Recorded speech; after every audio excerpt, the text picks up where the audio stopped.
সকাল সকাল উঠে বসে গোপাল পুরনো পুঁথিপত্র হেঁটে কেটে দেখছি। অমন সময় গোপালের কিনে জল নিয়ে এসে বলে, কি গো, সমস্ত কাজকর্ম ছেড়ে দিয়ে এই পুঁথিপত্র নিয়ে বসে পড়েছ যে? বলে, হ্যাঁ গিন্নি, এই পুঁথিপত্র নিয়ে যে আগে কত ঘাঁটাঘাঁটি করেছি। বলে, তাহলে এখন কি মরিচা ছাড়াতে বসে গেছো? বলে, না না গিন্নি, একটু ঝালাই করে নিচ্ছি আর কি। বলে, আর কি করবে, তোমার তোমার তার কোনো কাজ নেই, এখন বসে গেছো পুঁথিপত্র নিয়ে বসতে। ওদিকে গুলটে ন্যাপলা পুটিরা বলে, চল চল, আজকে তো পাঠশালা নেই, এখন তো পণ্ডিত মশাই 1 সপ্তাহের জন্য ছুটি দিয়েছে। দাদুর কাছে যাই চল, এই দেখ দাদু পড়াশোনা করছে।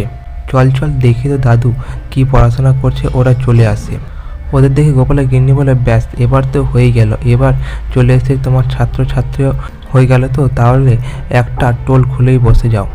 আর কি করবে? গোপাল বলে, গিন্নি, টোল খুলি না খুলি, কিন্তু ওদেরকে যে মানুষের মতো মানুষ হওয়ার জন্য ওই শিক্ষাটুকু আমি দিতে পারবো।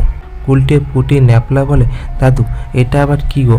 দাদু বলে, শোন, যার জ্ঞান নেই সে ধ্যান করে না, যার তপস্যা নেই সে দান ধ্যান করে না, তাকে মানুষ বলে গণ্য করা হয় না, পশুর মতো সারা বিশ্বে ঘুরে বেড়ায়। বলে, তাই না কি গো দাদু? বলে, হ্যাঁ রে, তাই। বলে, দাদু তুমি তো অনেক কিছু জানো।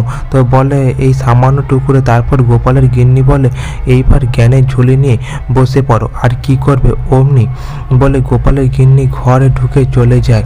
তারপর রাজসভা শুরুতে রাজামশাই ওখানে গালে হাত দিয়ে বসে রয়েছেন। সভাসদরা বলে, রাজামশাই হঠাৎ করে গালে হাত দিয়ে কি চিন্তা ভাবনা করছেন? সেনাপতি মশাই বলে, নিশ্চিন্ত মনে হয় নবাবে ফতোয়া আসার ভয়ে উনি অপেক্ষা করে রয়েছেন। গোপাল বলে, না না, এটা কখনোই সম্ভব নাকি? বলে, সত্যি সেনাপতি, তোমার যে কি চিন্তা ভাবনা। গোপাল বলে, রাজামশাই ওই চিন্তা কেন করতে হবে? ওদিকে মন্ত্রীমশাই বলে, এই যে জ্ঞান দেওয়া শুরু হয়ে গেল গোপালের। ওদিকে রাজামশাই বলে, গোপাল কেন জ্ঞান দেবে? আমি তো অপেক্ষা করে রয়েছি পণ্ডিতের জন্য। পণ্ডিতের জ্ঞানের সভা শেষ হলে পণ্ডিত 1 সপ্তাহ পরে চলে আসবে, তাই অপেক্ষা করে রয়েছি পণ্ডিতের জন্য। আর পণ্ডিত এলেই তো অনেক জ্ঞান লাভ করতে পারবো। আরও সভাসদরা বলে, রাজামশাই পণ্ডিত মশাই নেই বলে তেমন ফাঁকা ফাঁকা লাগছে। রাজামশাই বলে, তাই তো। গোপাল বলে, ফাঁকা বলে কিছুই নেই। অমনি রাজামশাই বলে, গোপাল তুমি কি বলতে চাইছো? একটু খুলে বলো দেখিনি, বুঝতে পারছি না তোমার কথাটুকুনি। গোপাল বলে, রাজামশাই শাস্ত্রে বলা আছে যে ব্রহ্মচর্যের সময় যদি আমরা বিদ্যা না লাভ করি, গৃহস্থের সময় যদি আমরা ধর লাভ করতে পারি, বানপ্রস্থের সময় যদি আমরা কীর্তি না লাভ করতে পারি, তাহলে সন্ন্যাস হয়ে এবার লাভ কি হবে? গোপাল তোমার তো অনেক জ্ঞান দেখছি। সভাসদরা বলে, হ্যাঁ তো। গোপাল এই সমস্ত জ্ঞানের কথা বলেই মন্ত্রীমশাই তো মুখ চুপ করে দিল।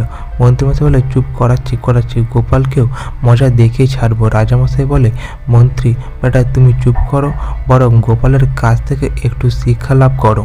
তারপর রাজসভা শেষ হয়ে যেতে মন্ত্রীমশাই রাত্রেবেলা চিন্তা করতে করতে বলে, বুঝেছি 4টে কোনো বুদ্ধিগত বিদ্যা শিখে নিয়েছে, আর 2-4টে শ্লোক শিখে নিয়েছে, আর ওইগুলোই এসে রাজসভাতে বাতলে দিচ্ছে। ওদের মন্ত্রী গিন্নি এসে বলে, কে গো, কে এমন করে বাতলামি করে আর জ্ঞানের কথা বলছে? বলে, কে আবার? ওই যে ভুঁড়িওয়ালা গোপাল। ও ছাড়া আর কে হতে পারে? বলে, ও তাই নাকি? বলে, হ্যাঁ। শোনো গিন্নি, তাই এমন সময় বটাঘটা এসে উপস্থিত হয়। বটাঘটাকে বলে, বটাঘটারে শোন, গোপালের খুব বার বেড়েছে জানিস। গোপাল এখন জ্ঞানের ঝুলি নিয়ে বসে রয়েছে যে, গোপালকে তো জব্দ তো করতে হবে। বটাঘটা বলের মধ্যে, আমরা তো আপনার বাঁ হাত আর ডান হাত, আপনি যেমন যা বলবেন আমরা তেমন তাই করব। বলে, চল দেখি, একটা তো কিছু বুদ্ধি বের করতে হবে। তারপর ওরা 3 জনে মিলে বেরিয়ে পড়ে। রাস্তায় যেতে যেতে হঠাৎ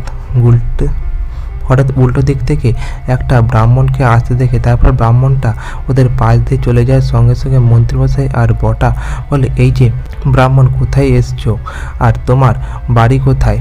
ওইদিকে পুটিরা দূর থেকে সবটাই লক্ষ্য করছে। ব্রাহ্মণটা বলে, আমি গরিব ব্রাহ্মণ, আমি আসলে অর্থ সংগ্রহ করার জন্য এই ঘুরে বেড়াচ্ছি। আমার একটা কাজের খুব প্রয়োজন রয়েছে, তাই কাজের সন্ধান করছি। বটা কথা বলে, খুব ভালো জায়গায় পৌঁছেছেন জানেন। ইনি আমাদের এই রাজ্যের মন্ত্রী, ইনি আপনাকে কাজ দেবে। মন্ত্রীমশাই মনে মনে ভাবে, এটাই সুযোগ, এটাকে কিছু কাজে লাগাতে হবে, তাহলেই বেটা গোপালকে জব্দ করা যাবে। বলে বেশ বেশ, আমি কাজ কি আছে ওটা নিয়ে চিন্তা করছি, আপনি আজকে এখানটায় দাঁড়িয়ে থাকুন, কালকে যখন আমি আসবো তখন আপনাকে আমার রাজসভা কাজের কথা বলে দেব। বলে বেশ, এখানেই নইলে দাঁড়িয়ে থাকবো। তারপর বটা মন্ত্রী চলে যায়। পরের দিন সকাল হলতে গুলটে পুটরে যখন পাঠশালায় যায় তখন থেকে ওই ব্রাহ্মণটা ওখানেই দাঁড়িয়ে রয়েছে। দেখেছি যে এই ব্রাহ্মণ দাদুটা ও যেখানে দাঁড়িয়েছিল আজকে ওখানটায় দাঁড়িয়ে রয়েছে রে। বলে হ্যাঁ, তাই ওই মনে হয় মন্ত্রীমশাই বটাই হয়তো বলেছিল। বলে তাই তো মনে হচ্ছে। তারপর ওরা ওখান থেকে চলে যায়। ওদিকে মন্ত্রীমশাই বটা পরের দিন সকালে এসে বলে কি আপনি যেখান থেকে দাঁড়াতে বলেছেন ওখানে দাঁড়িয়ে রয়েছেন তো? বলে হ্যাঁ তো মন্ত্রীমশাই, ওখানেই দাঁড়িয়ে রয়েছি। বলুন বলুন আমায় কী কাজ করতে হবে বলুন। বলে তোমায় একটা কাজ করতে হবে, তোমায় গোপালের গুরু হয়ে যেতে হবে আর বলতে হবে যে গোপালের কোনো জ্ঞান নেই, যেটুকু জ্ঞান দিয়েছি সেটুকু কাজে লাগাতে পারিনি, আর যত জ্ঞান আপনার রয়েছে ওই বললেই আপনার যদি আমরা সবাই রাখতে পারি তাহলে আপনাকে তো রাজামশাই অনেক পুরস্কার দেবে আর এমনকি আপনাকে কাজও দেবে। বলে তাই সত্যি দেবে? বলে হ্যাঁ হ্যাঁ সত্যি দেবে। তারপর বলে তাহলে কখন যাব? বলে যখন আমি বলবো তখনই তুমি যাবে। পরের দিন রাজসভা শুরু হতে রাজামশাই বলে কি ব্যাপার মন্ত্রীমশাই এখনো পর্যন্ত সবাই এলো না যে? ওদিকে সভা বলে রাজামশাই গোপালের জ্ঞানের কথা শুনে হয়তো শাস্ত্রচর্চা করা শুরু করে দিয়েছে। মন্ত্রীমশাই বলতে না বলতেই অমনি মন্ত্রীমশাই প্রবেশ করে। রাজামশাই বলে কি মন্ত্রী, তোমার আজকে আসতে এত দেরি হলো যে? মন্ত্রীমশাই বলে রাজামশাই আসলে কি বলুন তো, যখন আসলাম হঠাৎ করে পথের মধ্যে গোপালের গুরুদেবের সাথে দেখা হলো। রাজামশাই বলে গোপালের গুরু? তাহলে গোপালই তো আমাদের কিচ্ছু বলেনি। গোপাল তোমার গুরু আছে? গোপাল বলে রাজামশাই আমি তো সেটা জানি না, আমার আবার গুরু কোথা থেকে এলো? আর গুরুই বা আমার সাথে না দেখা করে আবার মন্ত্রীর সাথে দেখা করলো, এটা আমাকেও তো অবাক লাগছে রাজামশাই। অমনি রাজামশাই বলে বেশ গোপাল, তোমার গুরু যদি এসে থাকে তাহলে তোমার গুরুকে নিয়ে এসো, আমার সামনে নিয়ে আসবে, তাহলে আমি তোমার গুরুর সাথে দেখা করব। মন্ত্রীমশাই বলে রাজামশাই গোপালের আগে তো আমার সাথে দেখা হয়েছিল, আমি ওই গুরুর সাথে দেখা করে গুরুকে আসতে বলবো। বলে বেশ তাই না হলে করো। পরের দিন মন্ত্রীমশাই বটাকে গুরুদেবের শিশু সাজিয়ে দিয়ে ওই ব্রাহ্মণের সাথে গোটা গ্রাম পাড়ায় ঘুরে থাকে। প্রজারা সকলে এসে বলে এই যে গোপালের গুরু দেখ, সকলেই দেখতে এদিকে উল্টে পুটিরা গিয়ে অমনি বলে দাদু জানো, সকলে বলছে তোমার নাকি গুরু এসেছে। বলে হ্যাঁ রে, সেটাই তো চিন্তা করছি, কাকে না কাকে আমার গুরু সাজিয়ে ঘুরাচ্ছে। এদিকে গোপালের গিন্নি বলে কি গো, যাকে তাকে তোমার গুরু সাজিয়ে দিচ্ছে, এখন তোমারই তো মান সম্মান যাবে। বলে হ্যাঁ সেটাই তো বুঝতে পারছি না মন্ত্রী কেন এটা এরকম করতে চাইছে। বলে দেখো ওই গুরু না তোমার ঘাড়ে চেপে বসে। বলে আমারও তো তাই মনে হচ্ছে। তারপর গোপাল বলে গুলটে বুড়িরা চল তো ওই ব্রাহ্মণের সাথে গিয়ে দেখা করি। তারপর গুলটে ন্যাপলা বুড়িরা গিয়ে ওই ব্রাহ্মণ পণ্ডিতের সাথে লুকিয়ে লুকিয়ে ওই গাছের গোড়ায় গিয়ে দেখা করে। ব্রাহ্মণের কাছে গিয়ে গোপাল বলে গুরুদেব প্রণাম। অমনি ব্রাহ্মণ পণ্ডিত বলে যে কে তুমি আমায় প্রণাম করলে যে? বলে কেন, আপনি আপনার শিষ্যকে চিনতে পারছেন না? আমার গুরু সেজে এসেছেন আর আমায় চিনতে পারছেন না? বলে ও হ্যাঁ হ্যাঁ চিনতে পেরেছি। বলে সত্যি কথা বলুন তো, আপনাকে এরূপ গুরু সাজতে কে বলেছিল, আর আপনি বা এরূপ কাজ করছেন কেন, আর কোথা দিয়ে বা এসেছেন? বলে আমি সত্যি কথা বলবো? বলে বলুন, তাতে কোনো আপনার ক্ষতি হবে না। বলে আসলে আমি আপনার কাছে ক্ষমা চাইছি, আমি না কোনো গুরু না, আমি সাধারণ ব্রাহ্মণ। আমি দুটো আয় করতে চেয়েছিলাম, দুটো রোজগার করার জন্য আমি কাজ খুঁজে বেড়াচ্ছিলাম। এখানে মন্ত্রীমশাই আর ওই বটা কটা আমাকে ধরে নিয়ে বলল যে আমাকে মিছিমিছি গুরু সাজতে হবে আর রাজসভায় যেতে হবে, তাহলে পরে রাজামশাই পুরস্কার দেবেন, তাহলে তারপর রাজামশাই আমায় ওখানটায় কাজ দেবেন। এই কাজের লোভে তাই আমি রাজি হয়ে গেছি। আমি আর এখানে থাকতে চাইছি না, ওদের মধ্যে মিথ্যে কথা বলে থাকতে চাইছি না গো। গোপাল তুমি আমায় ক্ষমা করবে গো। গোপাল বলে বেশ ব্রাহ্মণ, আপনি যখন রাজসভায় যাবেন রাজামশাই যদি আপনাকে কোনো প্রশ্ন করে আপনি আমার দিকে তাকাবেন, তারপর আমি রাজামশাইকে যা বলার বলে দেব, রাজামশাই তোমায় ছেড়ে দেবে। বলে বেশ তাই হবে। তারপর গোপাল চলে যায়। কিছুক্ষণ বাদে মন্ত্রীমশাই বটা আসে।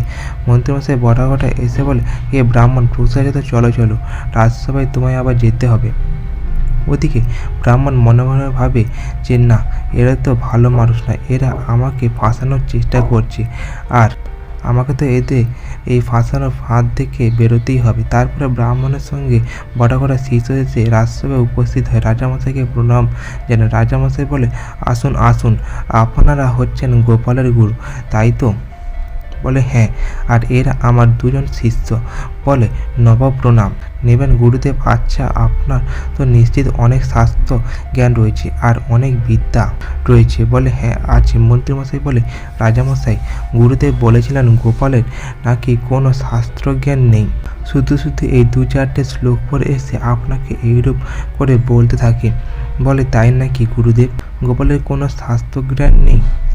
উনি গুরুদেব তখন বলে, হ্যাঁ না করতে থাকে। সভাসদ বলে, কী ব্যাপার গুরুদেব, এই হ্যাঁ না করছে কেন? রাজামশাই বলে, আচ্ছা গুরুদেব, আপনি কটা শ্লোক বলুন দেখি, আর কিছু শাস্ত্রজ্ঞান বলুন দেখি। অমনি কিছুতেই কোনোটাই বলতে পারছে না। এতে গোপাল মনে মনে ভাবে, না, এবার তো নিশ্চিত গুরুদেবকে ফাঁসানোর চেষ্টা করছে মন্ত্রীমশাই। গুরুদেবকে তো এবার উদ্ধার করতে হবে। গোপাল তখন বলে, রাজামশাই, শাস্ত্রে বলা আছে বিদ্যা যদি বইতে আবদ্ধ থাকে তাহলে ওই তো আর বিশ্বে ছড়াতেও পারে না। বলে, হ্যাঁ এটা তো ঠিক। গোপাল বলে, আরও বলা আছে রাজামশাই, অর্থ যদি পরের কাছে গচ্ছিত থাকে তবে প্রয়োজনীয়তা কোনো কাজে লাগে না। বলে, একদম ঠিক বলেছে তো গোপাল, যেমন আমার অর্থ গচ্ছিত রয়েছে নবাবের কাছে, তাই আমি প্রয়োজনীয় অপ্রয়োজনে আমি ওই অর্থ পাই না, কোনো কাজেও লাগাতে পারি না। তাহলে সেইরূপভাবে এই বিজ্ঞান মানুষকে যদি এখানটায় আটকে রেখে দেন তাহলে কি করে হবে? উনি ওনার বিদ্যা সারা বিশ্বে ছড়িয়ে বেড়াবে, তাহলে তো ওনার বিদ্যা লাভ হবে না। বলে, হ্যাঁ ঠিক বলেছে তো গোপাল, তাহলে ওনাকে আটকে রেখে আমার কোনো লাভ হবে না, ওনাকে ছেড়ে দিয়েই ভালো। উনি তখন সঙ্গে সঙ্গে বলে, রাজামশাই আমায় বাঁচালেন রাজামশাই, আমি সাধারণ একজন পণ্ডিত রাজামশাই, আমার কোনো তেমন বিদ্যা শক্তি কিছুই নেই, এবং রাজামশাই আমি কাজের সন্ধানে রাজ্যে এসেছিলাম, কিন্তু এই মন্ত্রীমশাই আর এই রাজ্যে ওর বটাঘটা এই দুজনে মিলে আমাকে ধরে নিয়ে এখানটায় আপনার কাছে মিছিমিছি নিয়ে এসেছে গোপালের গুরুদেব সাজিয়ে। বলে, এখানটায় নাকি আপনি আমায় কাজ দেবেন আর উপহার দেবেন, তাই লোভ দেখিয়ে নিয়ে এসেছিল রাজামশাই। রাজামশাই, ও ব্যাপারটা এবার বুঝেছি, সবটাই মন্ত্রীর চাল ছিল, আর মন্ত্রী সব পরিকল্পনা করে এগুলো করেছে গোপালকে ফাঁসানোর জন্য, তাই তো? মন্ত্রী তখন বলে, রে, এই ব্রাহ্মণটা তো শেষ পর্যন্ত আমাকেই ফাঁসিয়ে দিল রে, কি হবে এখন? রে বাবা, রে বাবা। রাজামশাই বলে, মন্ত্রী বেটা, তোমার শাস্তি হলো তুমি এবার পাঠশালা খুলবে, ওখানটায় তুমি পড়াবে বাচ্চাদের, আর গোপাল ওগুলো দেখাশোনা করবে। গোপাল তখন বলে, রাজামশাই শেষ পর্যন্ত আমার গুরু সাজিয়ে নিয়ে এসে দেখানোর চেষ্টা করেছিল মন্ত্রীমশাই, আর আমি শেষ পর্যন্ত গুরু হয়ে গেলাম। তো আজ এই পর্যন্ত। গল্পটি ভালো লাগলে অবশ্যই চ্যানেলটি সাবস্ক্রাইব করে দেবেন এরকম আরও কিছু মজাদার গল্প পাওয়ার জন্য।